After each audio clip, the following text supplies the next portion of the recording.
আজ বাদে কাল ঈদ এবং জাতীয় ঈদগাহ একেবারে পরিপূর্ণ। বিশেষ করে জাতীয় ঈদগাহ নামাজের জন্য সম্পূর্ণ একেবারে কমপ্লিট। আমরা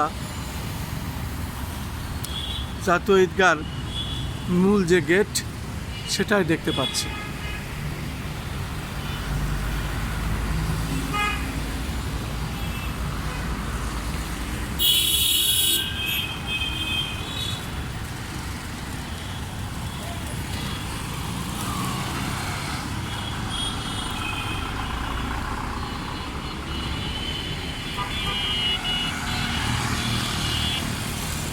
আজ বাদে কাল ঈদ এবং আগামীকালই জাতীয় ঈদগাহে ঈদ উদযাপন হবে এবং এই কুরবানি ঈদে এখানে নামাজ আদায় করবেন মাননীয় প্রধানমন্ত্রী, রাষ্ট্রপতি সহ দেশের গণ্যমান্য ব্যক্তিবর্গগণ। এই জাতীয় ঈদগাহের মোটামুটি কাজ দুদিন আগেই পুরাটা শেষ হয়েছে। গতকাল প্রশাসনের লোকজন, র্যাব প্রধান এসেছিলেন তদারকি করতে এবং ডগ স্কোয়াড দিয়ে, বিভিন্ন মেশিন দিয়ে, বিভিন্ন গোয়েন্দা সংস্থার লোক এখনও আছেন। তারা এটা মাঠটা পরিদর্শন করে গেছেন। কোনো প্রকার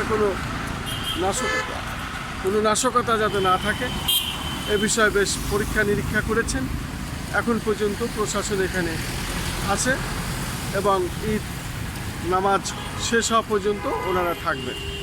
আমি দেখতে পাচ্ছি জাতীয় ঈদগাহ হাইকোর্ট প্রাঙ্গণ, সেটাই আমি ধারণ করছি। আমি ধারাবাহিকভাবে এটা প্রচার করছি। আজ বাদে কাল ঈদ এবং ঈদুল আজহা, কুরবানি ঈদ।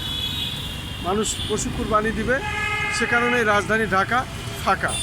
যার যার এলাকায়, যার যার জেলায় তারা ফিরেছেন এবং আজও যাবে, অনেকে রাতারাতও যাবে, কালও পৌঁছাবে।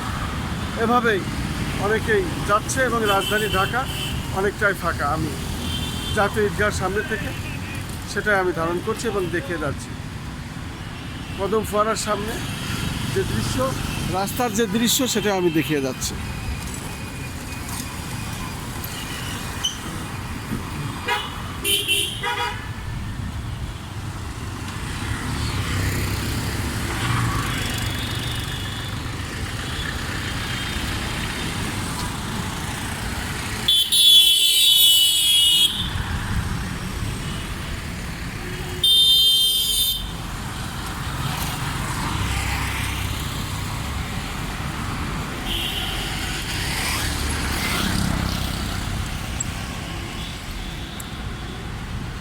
পতাকা দিয়ে সজ্জিত করা হয়েছে কদম ফোয়ারাটি। আমরা দেখতে পাচ্ছি রাজধানী ঢাকা রীতিমতো ফাঁকা হতে চলেছে।